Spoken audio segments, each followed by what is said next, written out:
Hey everyone, just a real quick video on ranges versus tables. And the reason I'm doing this, I've seen so many educational videos on Excel where they highlight ranges when they don't need to, when the reference for them is right within the table name.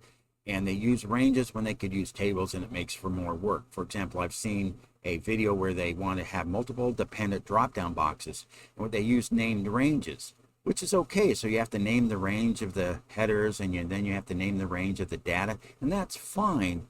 But one of the differences that I'll show you here is that tables are dynamic, ranges are static. So if your range changes, if you want to include in more, for example, if we have these two here, we want to include these here, I have to go back in and edit each one of the named ranges that reference this particular area. So let me just show you that. So I want to reference, I'm going to create a drop down box that looks up this name of the executive title and then list those people that held that title. So to do that, I need to highlight the range here, and I'm going to go up to my name box here and just call this range titles. Okay. Then I'm going to come into here and I'm going to highlight my data, and I'm going to choose range data. Now to reference those from a formula, you just type in equals and then type in the name of it. In this case, it's range title. And boom, there they are. Pretty good. Type in equals to get the data. And we'll hopefully remember the name of that. There's our data. We hit, and that's it. Now over here, I'm going to create a table. I'm just going to click in the range of the data that I want to make into a table, hit Control T. It automatically selects my range. It assumes that I have a title, and you should in a table. Click OK, and then it comes up with a new menu item here. Over here, you can change the name of that, and I suggest you do to something that makes sense to you, and make sure you hit Enter. So now I have that table. I'm going to do the same thing. I'm going to type in equals, the name of the table. Now check this out.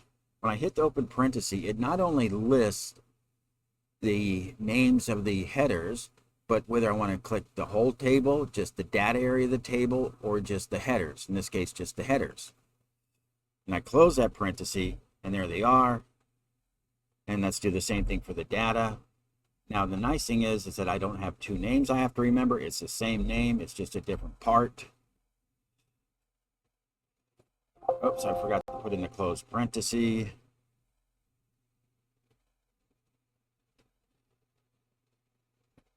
And there we go. You're saying, okay, well, that's not a big deal. And I said, remember, ranges are static, tables are dynamic. Because watch what happens when I pull this VP over into the table range. Now, what it assumes is things that are next to it and under it are part of the table. So as soon as I drop that in there, look what happens. It automatically adds that to the table, and then we can see it. So I don't have to adjust anything. I already did my work. Now on the VP though, I bring this over here on the range side and I drop it in.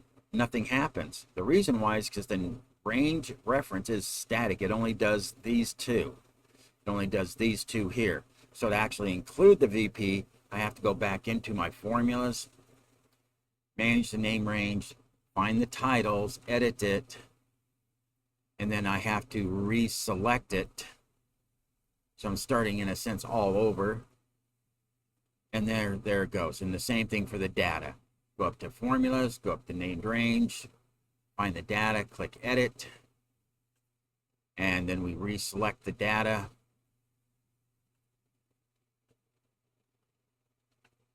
And there you go. So it's not a significant big difference, but the thing is that when things get complicated, this is a much easier way to go as a table. Because watch what happens when I simply drop this into the table. See, it completely automatically adjusts for me, and I don't have to figure. Even if I wanted to add data down here, watch what happens. The data automatically goes in. It automatically expands for me.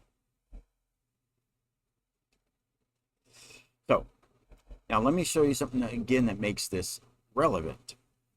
Let's say I want to make a drop-down box that is based off of just these here. I want to reference the names and the data. I'm going to separate these out. Okay, so I got these separated. This is a table here. Here's my additional data. Here's my ranges that we built. So now what I want to do is I want to be able to create a drop-down box that references the ranges and then the data. So to do that, we're going to do the same thing we did earlier, and I just need to show you this. So I'm going to put in equals execute table, and then we'll put in the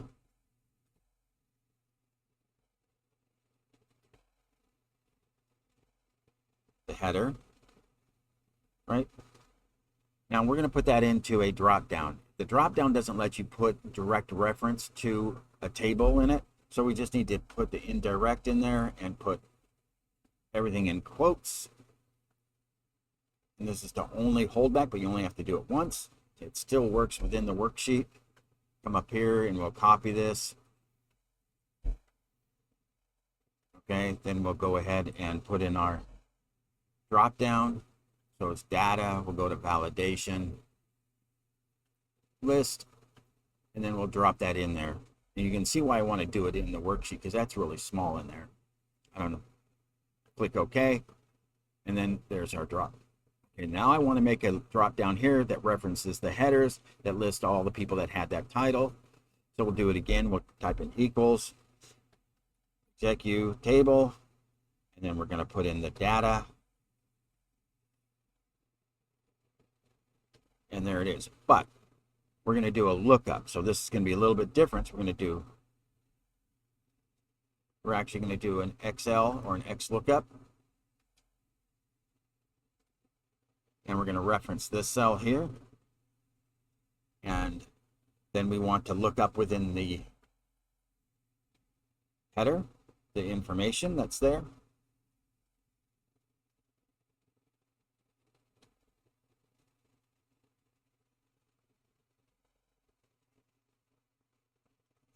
So I'm going to build a XL or an X lookup to help me with this. I'm going to say every CEO that I find, I want to look it up in the header.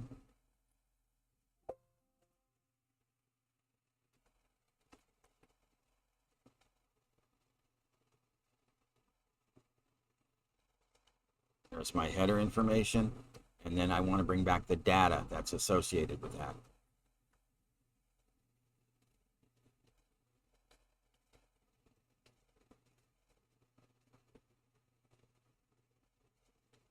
And there it is. So we don't even have to build. We don't even have to build the drop down here. I just want to show you this, because this is what part of the dynamics of the table. I said I have this drop down list. This is dependent upon it. This is what I'm referencing. But let's say, oh, let's include CFO. I don't have to go through a big process to do this. I simply drag it over, drop it in. And then because of the way the table function works, it's automatically there, and I have the reference to the data. So that's as simple as it is that you can reference individual columns, you can reference all the data, just the headers, or the entire table just by typing in the name. You can do the selection. You can come in here and say equals, and you can do the selection.